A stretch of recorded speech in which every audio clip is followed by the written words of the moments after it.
नमस्कार मित्रों, इस जीवन मंत्र चैनल में पुनः आपका स्वागत है। मित्रों, पिछले एपिसोड में हमने चर्चा की थी गुस्से पर अर्थात एंगर पर, और एंगर पर हमने जो विषय केंद्रित किया था वह था अपमानजनित क्रोध। मित्रों, क्रोध दो तरह का होता है, एक अपमानजनित और दूसरा निराशाजनित। हमने पिछले एपिसोड में अपमानजनित क्रोध पर चर्चा की थी। आज हम चर्चा करेंगे निराशाजनित क्रोध पर। मित्रों, जब हम कोई भी कार्य करते हैं और वह असफल होता है तो मन में निराशा आती है। हम उस कार्य को फिर पुनः करते हैं, फिर यदि असफल हो जाते हैं तो निराशा बढ़ जाती है और जमा होती रहती है।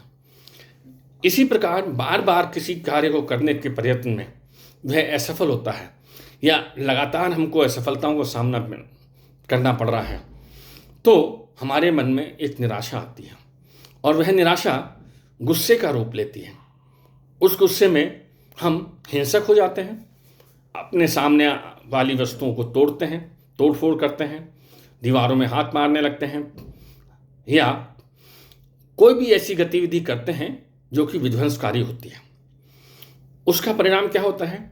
हमारा आर्थिक नुकसान तो होता ही है, हमें शारीरिक चोट भी लगती है, और शारीरिक चोट लगने के बाद में पुनः फिर पश्चाताप होता है और वह एक चक्र चल जाता है। तो उसका कारण है, उसकी जो जड़ है वह है कि हम गुस्से को नियंत्रित करें। निराशाजनित क्रोध को नियंत्रित करने के लिए हमको चाहिए कि हम जो कार्य कर रहे हैं उसकी समीक्षा करें। उस कार्य की पद्धति को, कार्य करने के ढंग को, कार्य करने के समय को, उसकी हम समीक्षा करें तो हमें अपनी गलतियों का, अपनी कमियों का एहसास होगा और हम अपनी गलतियों को सुधार करेंगे। जब हम अपनी गलतियों का सुधार करेंगे, कमियों को दूर करेंगे, तो हम एक उत्तम व्यक्ति होंगे, तैयारी के हिसाब से, परिस्थितियों का सामना करने के हिसाब से और हर समस्या का समाधान ढूंढने के हिसाब से हम पहले से बेहतर तैयार होंगे और सज्ज होंगे। तो मित्रों, इस चीज़ को हम यूपीएससी के एग्ज़ाम से ले सकते हैं। एक विद्यार्थी यूपीएससी का फॉर्म भरता है और वह असफल हो जाता है तो उसके मन में निराशा आती है। वह पुनः अगले साल फिर फॉर्म भरता है, फिर उसमें असफल होता है, फिर निराशा आती है, तो उसके मन में निराशा इकट्ठी होती रहती है और वह गुस्से को जन्म देती रहती है। हाँ, शुरू में वह गुस्सा झलकता नहीं है, बाह्य रूप में नज़र नहीं आता है, लेकिन जैसे जैसे उसके प्रयास बढ़ते जाते हैं और उसे असफलता मिलती है तो उसका गुस्से का पारा बढ़ जाता है, गुस्से की मात्रा बढ़ जाती है और गुस्सा अनियंत्रित हो जाता है। वह फिर अपने आप को कोसने लगता है और हर चीज़ से बच के भागने लगता है। उसे अपने आप में ये लगता है कि मैं कुछ नहीं कर सकता। यह बहुत ही चिंताजनक विषय है। मित्रों, अब हम देखें कि जो निराशाजनित क्रोध है इसका कारण निराशा है और निराशा का कारण असफलता है। अगर हम इस एग्ज़ाम के असफल होने के कारणों पर चर्चा करें और उनकी समीक्षा करें तो हमारी समस्या का समाधान हो जाएगा। जैसे, क्या हमने एग्ज़ाम का फॉर्म भरने के बाद तैयारी सुचारू रूप से करी? क्या हमने तैयारी सिलेबस के अनुसार करी? क्या हमने आंसर्स लिखने के लिए अपनी प्रैक्टिस करी?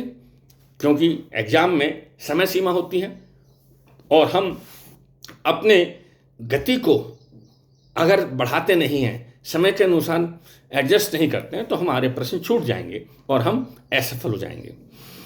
और सबसे बड़ी बात यह है कि जब हम अपनी तैयारी करते हैं, प्रश्नों के उत्तर लिखते हैं, तो हमारे विचारों में जो अस्पष्टता होती है, जो दिमाग में घूम रहे होते हैं, एक गुच्छे की तरह उलझे होते हैं, वह एक सिंपल सरल धागे के रूप में निकलने उतरने शुरू हो जाते हैं और हमारे सामने वह विचार एक प्रवाह का रूप ले लेते हैं और हम अपने लक्ष्य की तरफ बढ़ जाते हैं। तो अगर हम अपने एग्ज़ाम भरने का फॉर्म भरने के बाद अपनी तैयारी ठीक से करें, सिलेबस के अनुसार करें, जितना समय है उतना करें, सघन अभ्यास करें, और हर विषय को, जिस भी विषय को करें उसको थॉरोली, संपूर्ण रूप से करें। ऐसा संभव नहीं है कि आप सभी टॉपिक्स या सभी विषयों को कवर करें, लेकिन जिन भी टॉपिक को आप कर रहे हैं उन पर आपकी कमांड होनी चाहिए, उन पर आपका नियंत्रण होना चाहिए।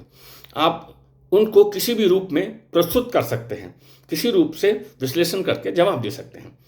तो आपके पास अगर आपने 70-80% भी अपने सिलेबस का पूरा किया है और वो सिलेबस अच्छी से भली भांति किया है, तो आप निश्चित रूप से उसमें सफल होंगे। क्योंकि यूपीएससी के एग्जाम में क्वेश्चंस के ऑप्शंस होते हैं और उसमें से हमको सभी प्रश्नों के आंसर ना देकर जो दिए गए पूछे गए प्रश्न हैं उनमें से कुछ के ही आंसर देने होते हैं। तो हम अगर सुचारू रूप से तैयार हैं और हमने अपनी तैयारी ठीक से की है तो हम उस एग्ज़ाम में, उस परीक्षा में निश्चित रूप से सफल होंगे और हमारी निराशा खत्म होगी। तो मित्रों, निराशा जनित क्रोध को कम करने का, नियंत्रण करने का उपाय है कि हम अपनी असफलता के कारणों को ढूंढें, उनका विश्लेषण करें और जो हमारे कमज़ोर बिंदु हैं, जहां हमें सुधार की आवश्यकता है, उन पर ध्यान दें तो हमारा सुधार होगा।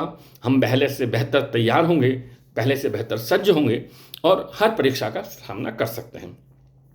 जब हम परीक्षा का सामना संपूर्ण रूप से या समुचित रूप से सज्ज होकर करेंगे तो हम निश्चित रूप से उस परीक्षा को उत्तीर्ण करेंगे और उत्तीर्ण होने के साथ ही हमारी निराशा खत्म हो जाएगी और निराशा खत्म होने के साथ गुस्सा भी खत्म हो जाएगा।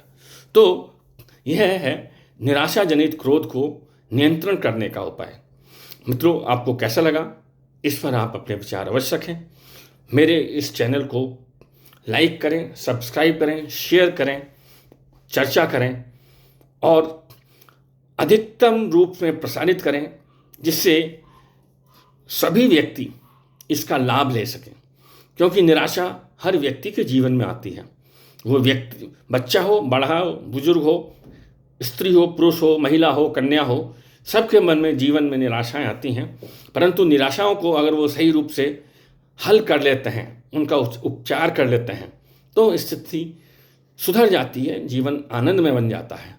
नहीं तो अक्सर आपने बहुत बार देखा होगा कि निराशा जनित गुस्से के कारण लोग आत्महत्या कर लेते हैं, जो कि बहुत ही दुखद है। और हमको उस स्थिति तक नहीं पहुंचना है, उससे पहले ही सुधार कर अपनी निराशा को सफलता में, आनंद में बदलना है। तो ऐसे ही आगामी एपिसोड में हम पुनः मिलेंगे, ऐसे ही किसी एक रोचक बिंदु के साथ। तब तक के लिए विदा। हाँ, विदा लेने से पहले इसको लाइक करना, सब्सक्राइब करना, शेयर करना, अपने विचार रखना ना भूलें। धन्यवाद।